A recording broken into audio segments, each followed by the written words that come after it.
Good evening, Simon here. Explosive Action back with the January Death Metal CD update. I've got 8 discs to look at, so let's get into it.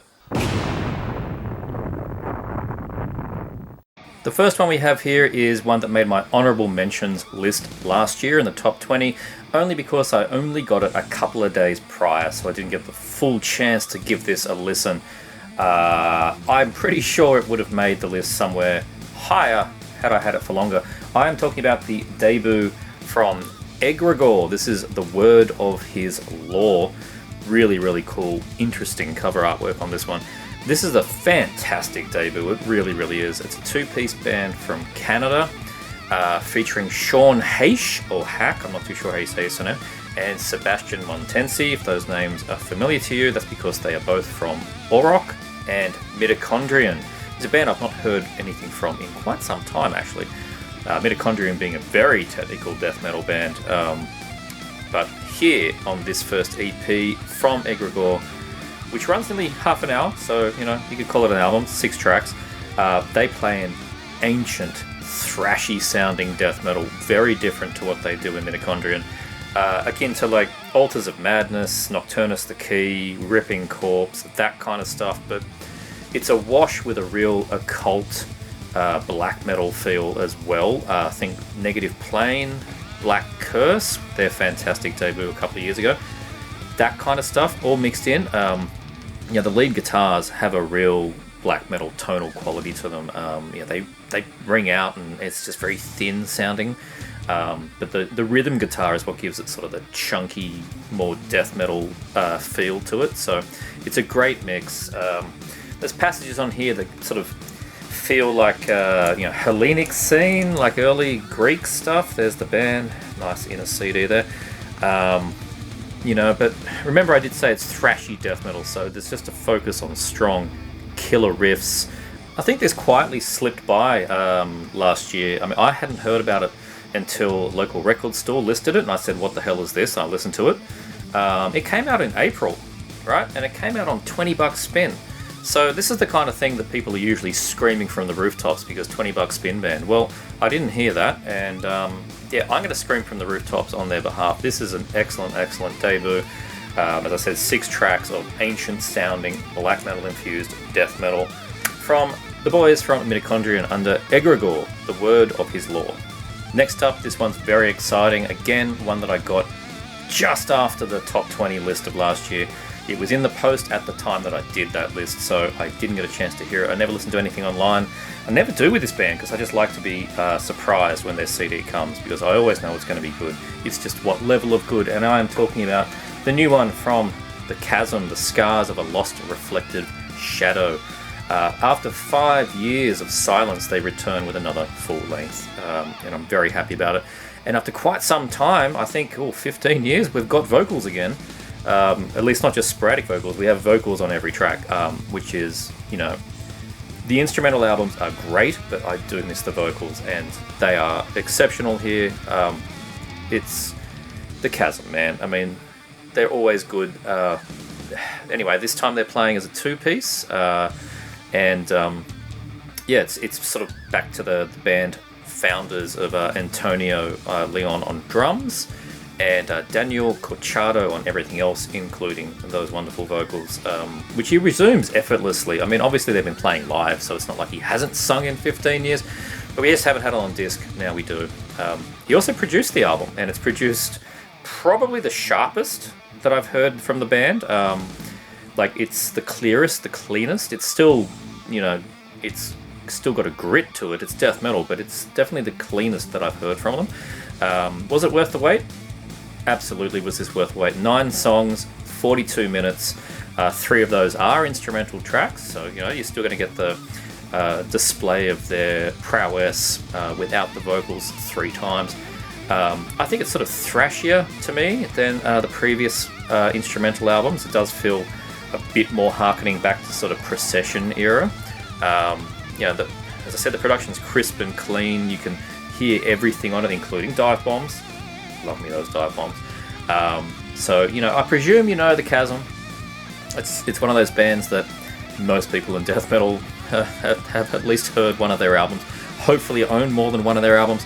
But if you haven't, I mean, they're a very riff-focused band, just a death metal force. Lots of melody without being a melodic death metal band. They're just playing death metal. They're playing it in an older style, but they're keeping it very creative, very musical. They're an excellent band, an absolutely exceptional band. Here's the band in there. Antonio with his leather jacket. Yeah, out on Vic Records this time. Under license from, I think it's their own label, Lux Inframundus Productions. I'm pretty sure that's sort of the Chasm's own label, but Vic Records handling most of the distribution. You know, the tracks on here, they're all excellent. I think track 4, An Occult Gift Responds, is probably my favorite, my highlight. It's the most straightforward and sort of savage attack. Really, really standout track. There is a riff in the instrumental after that one, the Constellations Stagger.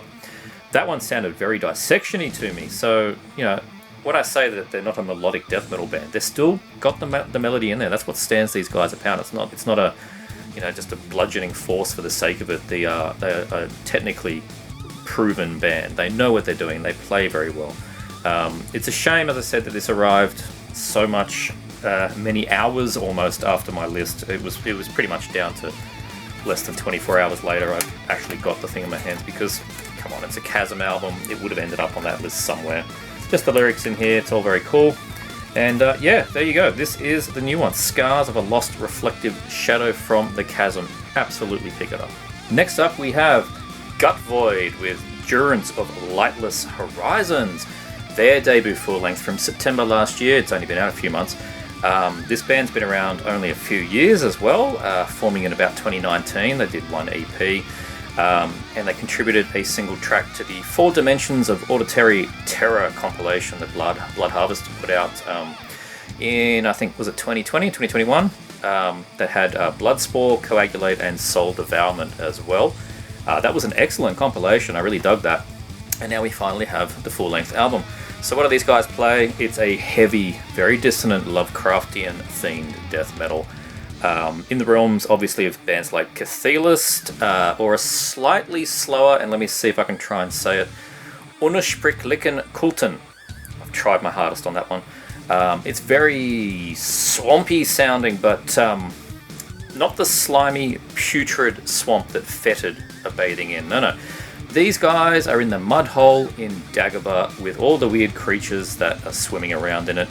And also that mud hole is filled with 2 Mold demo tapes and that debut album from Sulphur Aeon. So that's Gut Void, that's what they play here, and it's really, really good stuff. 4-piece band. It's another one from Brendan Dean, who's also in Puke Wraith. Their album I should be picking up soon, I think. And Fumes. I really dig the... It's a real chunky sounding, but still quite melodic and not at all ham-fisted death metal. As I said, that the Lovecraftian themed stuff, it's almost become a sub-genre itself. Like, those bands all have a bit of a sort of otherworldly style to them, like at least in the ambience that they create. And Gut Void is no different. Also, the absolutely fantastic artwork here by Adam Burke, who's really getting around with his paintings on lots of things. I mean, we've got the new one from Altars, the new one from Jade. He's done lots of good stuff. Has a bit of a theme. I like when he has the colours that are, you know, like that Jade album particularly. I mean, the colours are very similar. Nice inner artwork there as well. Not sure if that was done by somebody else. But yeah, this is good. This is really good stuff. It's dark, it's quite menacing, and yeah, if you like that Cathelist sound, then you're going to like Gut Void, Durance in Lightless Horizons. Next one we have here is Threnody, Rid of Flesh. This one was sent to me by Bill in the band, so first thank you to him and Threnody for reaching out and sending me a copy. Very much appreciated.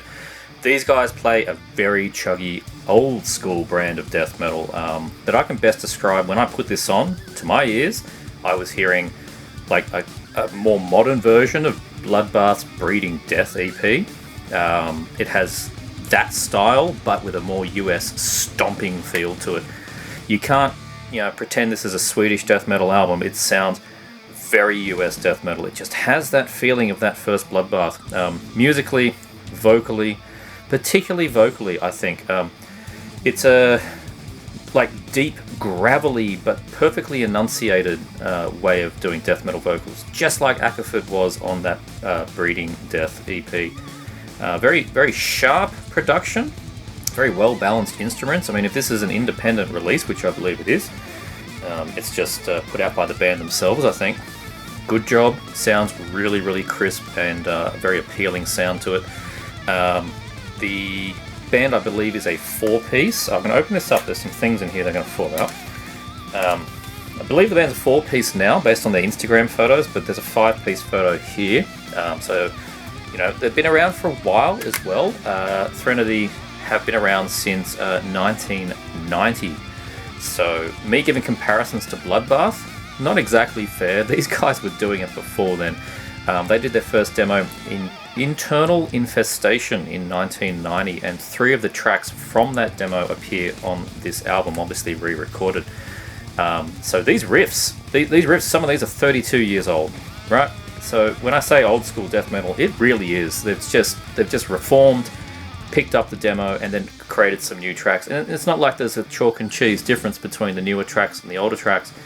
You know, I don't know, maybe all the riffs were written way back when. I don't know. Maybe some of it's new as well.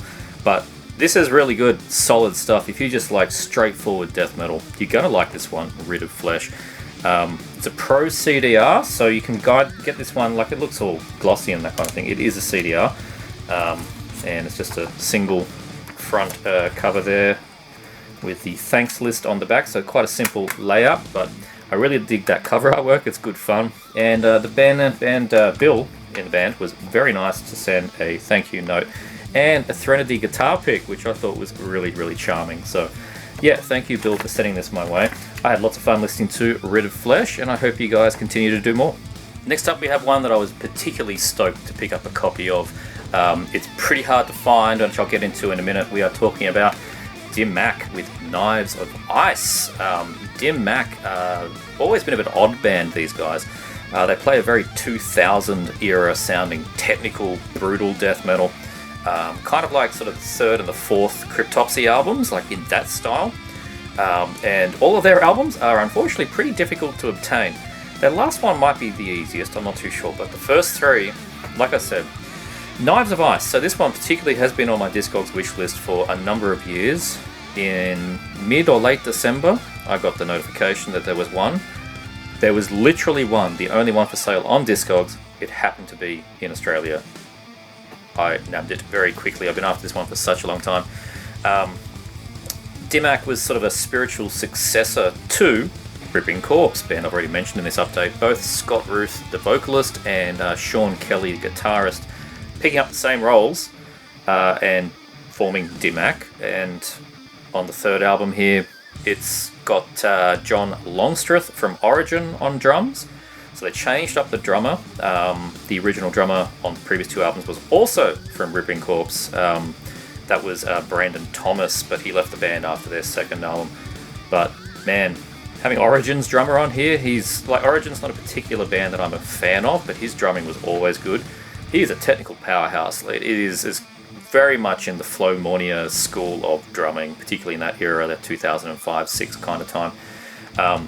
Yeah, this is a bit of an onslaught, absolutely. It smashes you around the head quite a bit.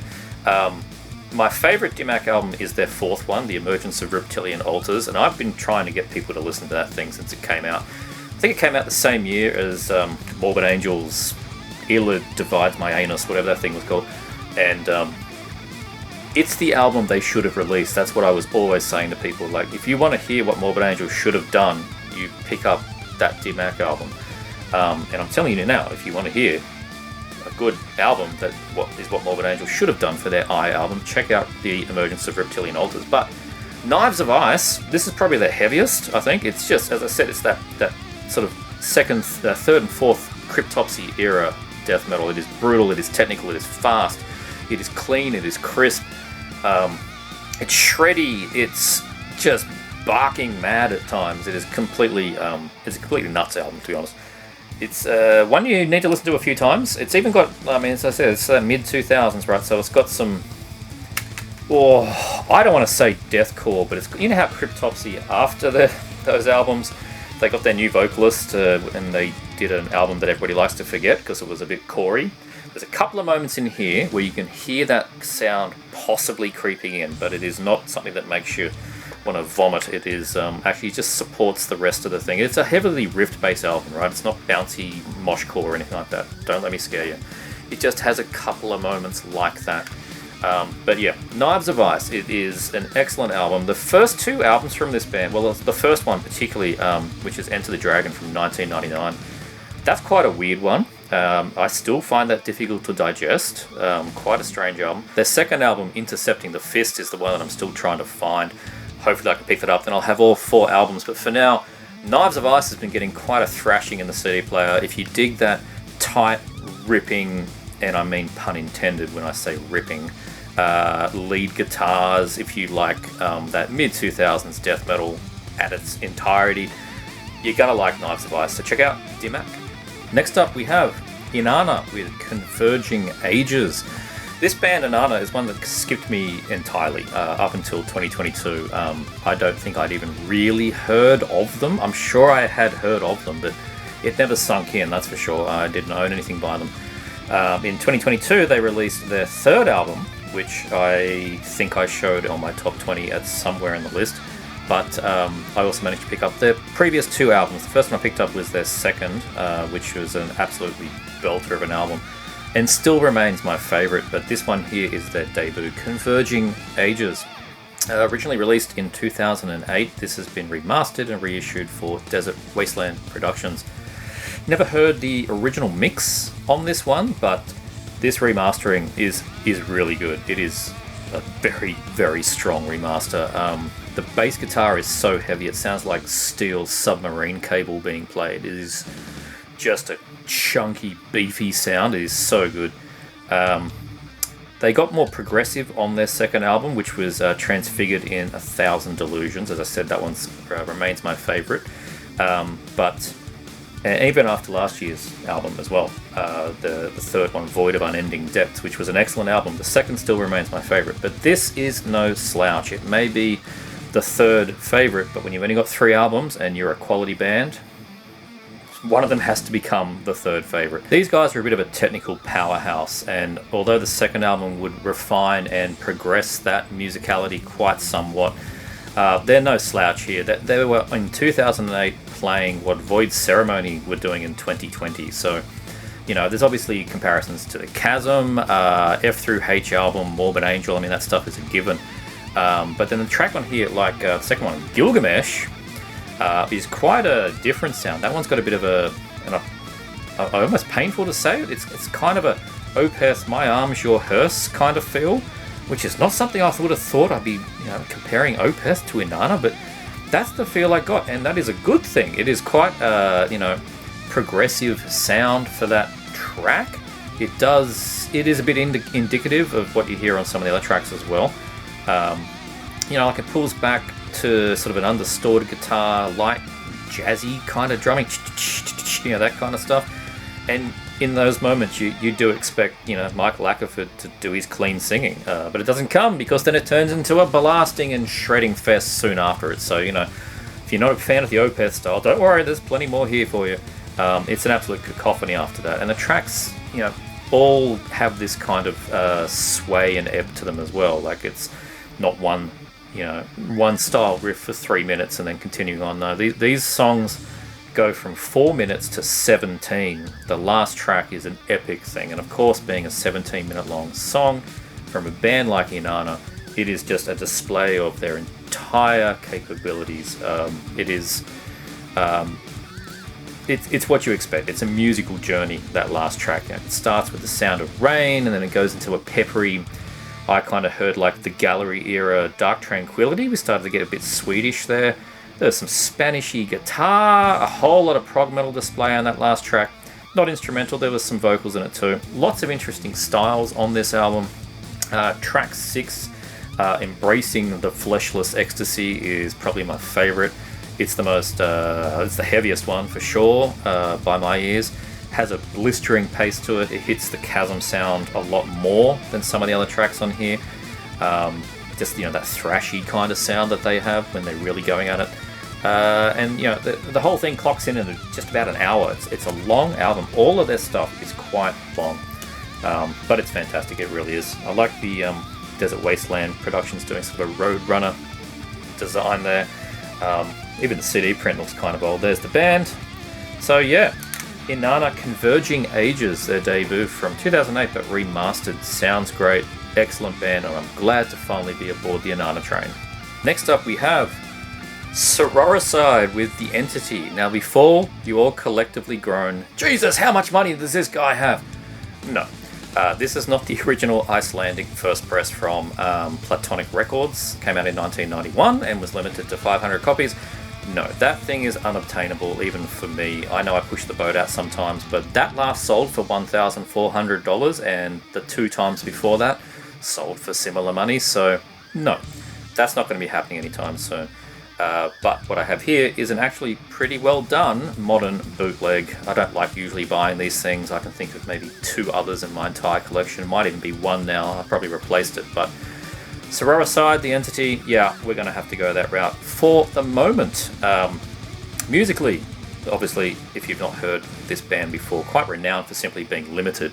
But it's a 1991 death metal band from Iceland, playing very sort of middle-of-the-road European flavoured death metal, not the Swedish melodic kind of stuff, more German, Netherlands kind of death metal, Delirium with their Zoo album, you know, that kind of thing, Mangled Torsos, we're going to speak about after this one, Finland's Ripakulu as well, that kind of stuff. It's more focused on just chunk and thickness.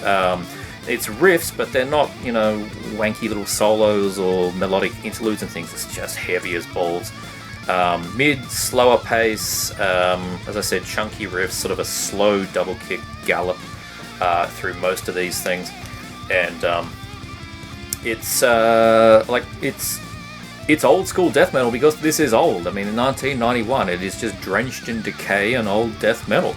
It's a good album, and I don't know why it's actually so impossible to reissue. I don't know what the deal is with that. I don't presume that Platonic Records are around to care. The band reformed briefly in the late 2000s, did some gigs. I think they even might have done an EP or something, or a single or something like that. Still didn't get a reissue then, so I don't know what's going on. I don't know what the hold-up is, but you know, until something is sorted out, this is the route that unfortunately most people have to go, unless you really, really, really, really love this album and want to spend $1,500 on it. There's also an LP, but just don't even look at the price of that thing. It's just ridiculous. One day I might be lucky and land a copy in a church bazaar for $1, but until that day, I will deal with this bootleg. And look, it's pretty decent. It's not a CDR or anything. I mean, it's a pressed CD. It's a real one. Obviously, the printing might come across a bit hard to see. The printing is off a little bit. The booklet's very well done. It's a proper, you know, reproduction of the original. Like, it's got all the bits it's supposed to have. Like, for a bootleg, it's well done. And I got this from Iron Bonehead Records that was selling it new. They don't appear to have it at the moment. I don't know how they got copies or whatever. I think it might be from Spain. It might just show up every now and then, but this was brand new. And yeah. There you go, so Sororicide, The Entity. Hopefully one day we can get a legit reissue. And speaking of Mangled Torsos, well, here's Mangled Torsos, Drawings of the Dead. Their debut from 1994, but this was the reissue from Memento Mori in 2011. Everything I just said about Sororicide applies pretty much here, though adds some sort of carcass symphonies of sickness and some Infesta, the real thick and nasty sound from Infesta. That's what you get with Mangled Torsos. Originally was issued in 1994 by Morbid Records with a blue cover that looked like this. I don't mind this reissue cover. It kind of gives it actually more of that carcass feel and the Grey's Anatomy kind of thing going on. But, you know, it's not as unobtainable as the Sororicide. Kind of goes for around the 100 mark. It used to go for less, so I'm going to keep my eye out still. I would like to get that original press someday, but for the $5 whole that I paid for this thing from a Facebook group, yeah, I'm good. I'm happy with this run, Drawings of the Dead.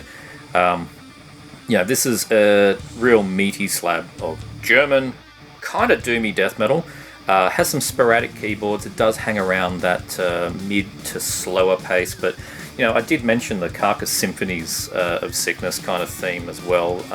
It does hit some sort of blasty bits, and it's very gurgly and medical sounding. I mean, mangled torsos and that cover, like it's in that Carcass kind of thing as well. But it does have that more German death metal sound to it. So there's the nice reissue there. I think they reissued it again in 2017, but yeah, as far as I can tell, this is the 2011 version. I don't know if there's much difference between them. You also get on the back of it 3 tracks from the 1993 7-inch called Anatomia Reformata, which are good. It's not like they've thrown some crappy live rehearsal tracks on the end. They've thrown in a legit 7-inch, so that's good. The band did a follow-up in 1995 called Godless that I've not heard, and if you believe Metal Archives, nobody's heard. There's not a single review on there. I've never heard anybody talk about that album, so I mean, if you've heard the follow-up album, let me know if I should bother. But often, 1995, not exactly a golden year for death metal for the most part. But anyway, Mangled Torsos, Drawings of the Dead. I'm very happy to pick up this album and this reissue. So yeah, that is all we have to talk about today. 8 albums of varying death metal types there. So hope you all enjoyed. If you did, please like, subscribe, check out this thing, check out this thing. I'll see you all next time.